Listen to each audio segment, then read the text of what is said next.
Live from Fargo and serving you on TV, online, and on the go. This is Valley News Live at 10. New at 10 tonight, being stopped by law enforcement officers, never an easy thing, oftentimes stressful. There's been a lot of talk about it after a local Black Lives Matter organizer filed a complaint with Moorhead Police about the way she was treated when she was pulled over for speeding this past weekend. Valley News Team's Courtney Lockie explains what's expected from both sides when this happens. Have you ever been pulled over? Yeah. Both of you guys have? Yep. Getting stopped by the cops is no fun. Yeah, normally I'm like, oh, what I do now, check my speed. Normally that's what it is. Yeah, kind of like, I know I did something wrong. It's never a good feeling to see flashing lights in the rear view. Probably more of an anxious feeling, like kind of nervous about like, what's he gonna say when he comes up, like what the ticket's gonna be, what did I do wrong. Pull over to the right side of the road. By now, a lot of people have seen the videos posted online showing last weekend's traffic stop involving Faith Dixon and Moorhead Police. We got you going 44 and a 30. Yeah, right. I was not going 44. The incident has led to a lot of talk, a formal complaint filed against police, and a private meeting between Dixon and Moorhead's mayor. She claims she was fearful, while police say she was argumentative. Give me my ticket and then let me go. Stay as calm as you can. When whoever gets up to your window, just like do what he says, don't fight back. So what should you expect and what should you do if you're pulled over? A recently updated Minnesota driver's manual says when you see the lights, stay calm, slow down, and pull off to the right. Keep your hands on the wheel and never reach around. Make sure you give the officer your full attention and wait for instruction. Grab my license, grab my insurance. Yeah. I'm always ready and when it comes to the window. Talk to him, be honest. As for the officer, they should greet and identify themselves, get your license and insurance, and tell you why they pulled you over. Anything to make, their job easier. Yeah. Anything to get me going on the road. Don't want it to take forever. We tried reaching out to all of the police departments in the metro. No one wanted to talk to us, citing the recent stop involving Moorhead Police. In the FM area, Courtney Lockie, Valley News Live. There are other suggestions listed for drivers to do when they're stopped. We have posted them on our VNL News app. Just click on this story. And if you'd like to join the conversation, check out this story on our Valley News Live Facebook page. A West Fargo man reached out to our whistleblower hotline after he says his apartment company gave a tour of his unit despite his pending COVID-19 test results. The man says he warned the company of his situation multiple times, but says instead of postponing the showing, the landlord had him wait on his patio during the tour. I can't be going into a restaurant. Like, why do you think it's okay to be bringing other people in here when I'm trying to quarantine here? We contacted Fargo Rents multiple times today. No one returned our calls. We also reached out to the North Dakota Apartment Association, which said they could not comment on the situation.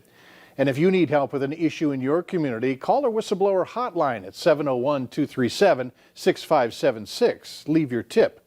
A member of our investigative team will get on the case and go to work to expose the truth. The upcoming school year is quickly approaching, bringing with it new changes and challenges for you and your students because of the COVID pandemic. That's why area schools are stepping up to offer resources to meet your family needs. Valley News Team's Katie Opperly explains what's being done and how you can gain access to these new resources.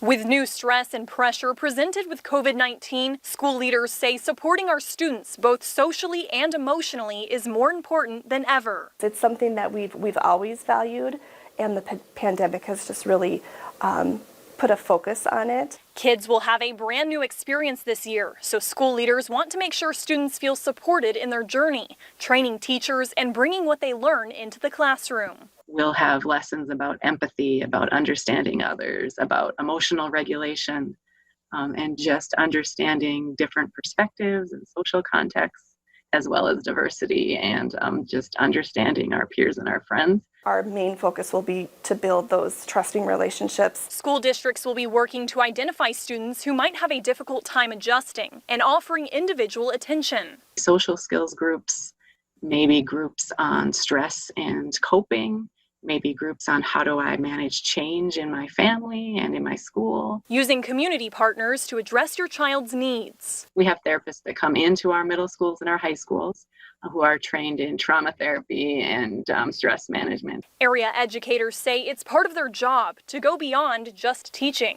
These skills really aren't specific to education. They really are specific to life. And what we want to do is really to continue to enhance those skills so that we can prepare our kids for the world ahead. Teachers and school leaders will have their eyes open for kids who might be having a difficult time, but if you feel your child needs help, you can reach out anytime to your child's teacher or school principal to create a strategy.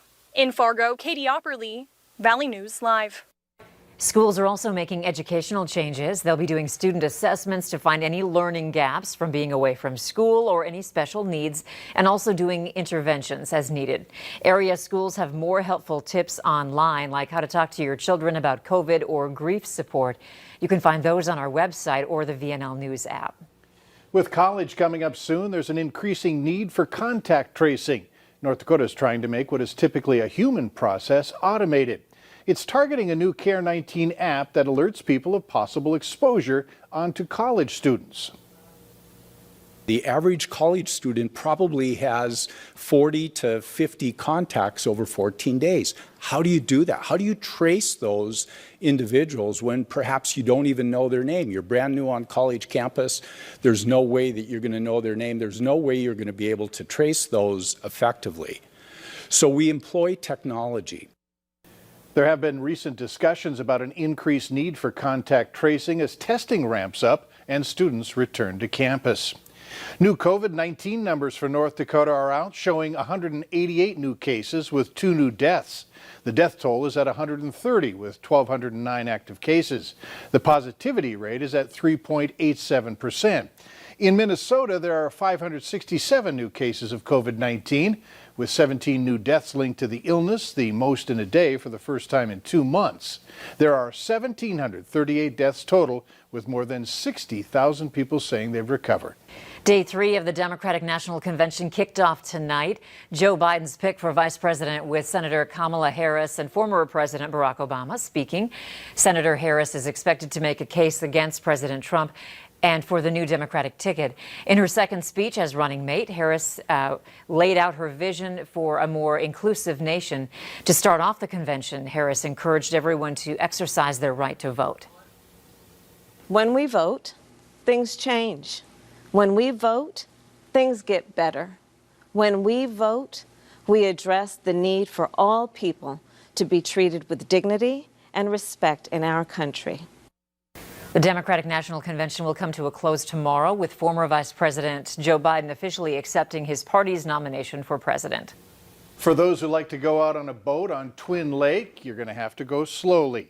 Otter Tail County's Board of Commissioners issuing a no-wake zone, and it's in effect for the whole lake until September 17th.